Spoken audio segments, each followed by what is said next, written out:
All right, I want to talk today about the WHO pandemic agreement. That's the World Health Organization pandemic agreement that's coming down the road in May of this year, 2024. So next month. All right. I did some research into this thing and it's complicated, but you really should be aware of what's going on. So next month, they're trying to get, the WHO is trying to get all sorts of different countries, including the United States, to get on board with an agreement that in essence will give jurisdiction to the WHO in the event of a future pandemic. All right. We all know how good the powers that be did last time we had a little run around with this thing, right? So we should kind of be aware of what might happen if we are legally bound to an agreement with an entity that's not even part of the United States. All right. So I'm going to get into this. It's considered a treaty of sorts. Typically, a treaty requires like 2/3 Senate approval. They don't expect that to happen. So they expect that what will probably be is the president's probably going to sign off on it through executive action. All right. I hope that doesn't happen, but it very well might. Now, I read through this thing. It's very dull.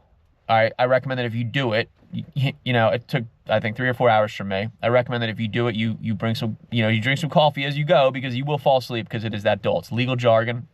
And it's almost as if they write it in that way to push people away from actually reading it. All right. But you kind of crawl through it. And the long and the short of the thing is it's part of, in my opinion, something of like a globalist agenda. Now, I know that phrase gets overused a lot. I realize that. But when you look at it, it does seem that things in general are pointing in one direction where they're trying to globalize everything and turn everything into like a one world government. I'm a Christian. I do believe that things are going in that direction. And as a follower of Christ, who I recommend to anybody, I find that the crazier the world gets, the farther away from God people get, the more these types of things are starting to happen. But anyway, as I read through this thing, I found that the language of it was vague and yet like complicated. All right. They tend to spin words in interesting ways. I have some notes on this. I will try to make this as interesting as I can. All right. And try to get to the points that I want to get to. And like I said, this is my interpretation on this. I'm not an expert in this, but I read through it, I believe, pretty thoroughly, and I will explain it to the best of my ability. All right. One thing that was strange as a side note, they get into like woke stuff in it. They use the word equity tons of times. I didn't count, but it's probably at least 20 times or more.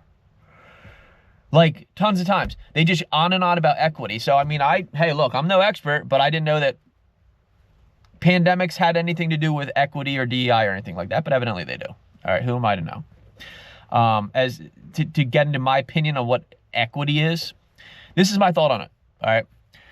In a hypothetical situation, let's say that you're in a city, some random city, and you have like a bunch of food stocked up on hand. And all of a sudden, out of nowhere, 10 random homeless children run up to you. They're obviously homeless. They're in like torn up clothes. They're malnourished. They're very thin. All right. They haven't eaten in a long time and they are just hungry. And there's 10 of them. And let's say that there's 5 of them that are African-American and there's 5 of them that are white. All right.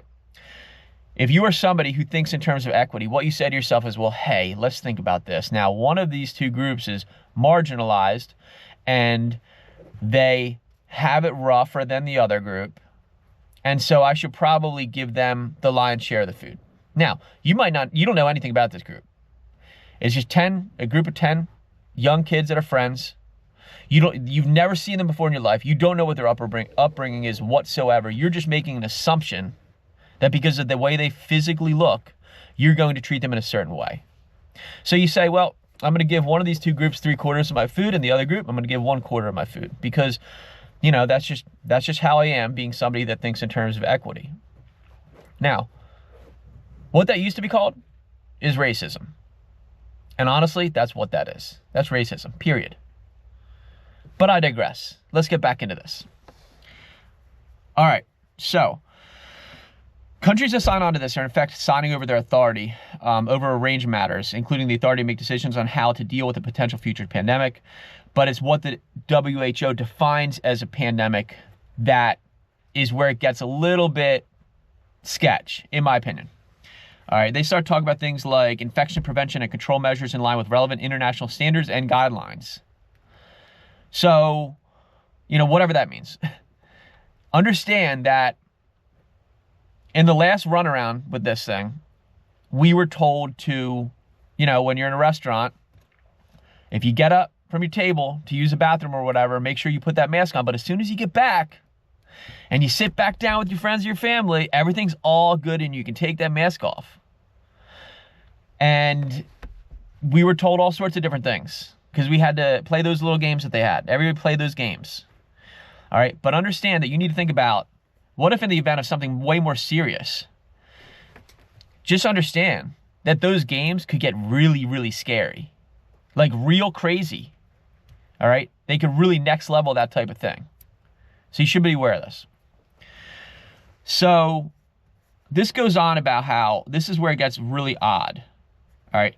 It says, the parties recognize that environmental, climatic, social, anthropogenic, and economic factors increase the risk of pandemics and endeavor to identify these factors and take them into consideration in the development and implementation of relevant policies, strategies, and measures, including by strengthening synergies with other relevant international instruments and their implementation. All right, yes, that's how this whole thing is written. It's so dull, all right? But when you crawl through what I just read, this is how I see this. All right, the word anthropogenic, as an example, you could think of as climate change. Anthropogenic is sort of like the study of how humans affect the environment.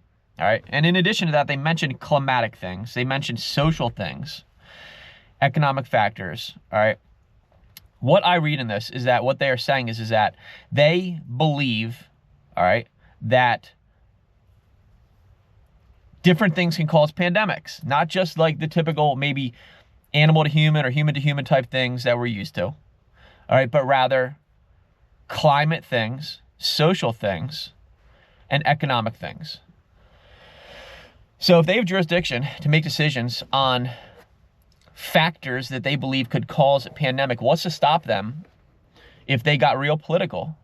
What's to stop them from saying, hey, this or that social movement that we might not like, we're going to keep that part quiet, but this or that social movement could be a cause for a pandemic, so we need to shut it down.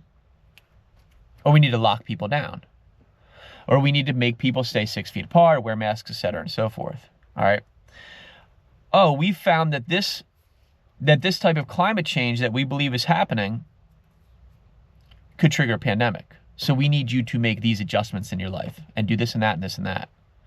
And all of a sudden, you might not even see a pandemic happening, but under the basis of them believing that a pandemic could happen,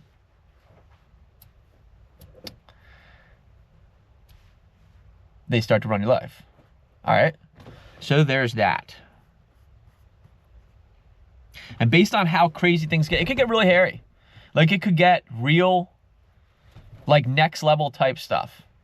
All right. So they go on. It says, developing, strengthening, and maintaining health information systems for early detection, forecasting, and timely information sharing, civil registration and vital statistics, and associated digital health and data science capacities. All right. So think surveillance and extreme government invasiveness, like on levels we have not seen before.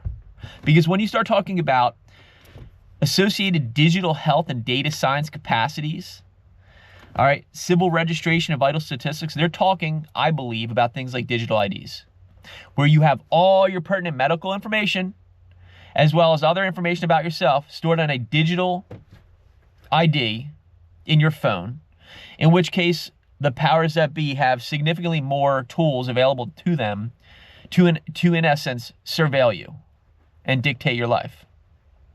That's where that road leads. All right, so let's move on. This treaty basically also allows, all right, for, now these are my words, how I read this. They refer to other people's teams of helpers as interdisciplinary emergency health teams. So what this says is that if a country's struggling or whatever with a pandemic, let's say it's like anarchy, like it's bad, it's worse than the last time, we could call upon another country's resources, like human power resources, and say, hey, we need like a bunch of your people over here. So all of a sudden they send over like thousands of guys, all right, to help us with the pandemic. Just understand something. You could probably make the assumption those people would come armed, or at least with a strong security detail around them at all times. So all of a sudden you've got thousands potentially of people from some other country armed up, dictating to us how to live our lives. I mean, that's strange. That's extreme. But it talks about that. It says that the WHO wants a central role in this. Everything from objectives, goals, and priorities to developing pandemic-related products. All right? You know what that is. Therapeutics, vaccines, PPE, all that. All right? So they want to be central to it. They want to centralize power to themselves over this. All right, so it says, this is where we get into misinformation and disinformation. Each party shall promote timely access to credible and evidence-based information on pandemics and their causes, effects, and drivers, with the aim of countering and addressing misinformation or disinformation, particularly through risk, communication, and effective community-level engagement. The parties shall exchange information and cooperate in accordance with national law in preventing misinformation and disinformation, and endeavor to develop best practices to increase the accuracy and reliability of crisis communications. What does that say? It says that, hey, you folks that don't want to toe the line, we want to shut you up. You folks that don't see these things our way or see some glaring, potentially, mistake that we're making, we want to just shut you down. All right? That's where that goes. It's our way or the highway, folks. That's the way they want to run the show. Okay? Let's see. Because understand, they're just human beings. All right? They're not God. They make mistakes. They should be willing to hear other opinions. But no, they want to shut that down as misinformation or disinformation. All right. So this is where it gets a little hairy and odd too. Nothing in the WHO pandemic agreement shall be interpreted as providing the WHO Secretariat, including the WHO Director General, any authority to direct, order, alter, or otherwise prescribe the domestic laws or policies of any party, or to mandate or otherwise impose any requirements that parties take specific actions such as ban or accept travelers, impose vaccination mandates, or therapeutic or diagnostic measures, or implement lockdowns. You might say, well, that's kind of good news. That sounds kind of good, right? I mean, they're sort of saying, it seems, that they can't do any of these shifty, sketchy things that we think they're talking about doing, right? But wait, there's more. Shortly thereafter, it says that the interpretation and application of the WHO pandemic agreement shall be guided by the Charter of the United Nations and the Constitution of the World Health Organization. Think about that.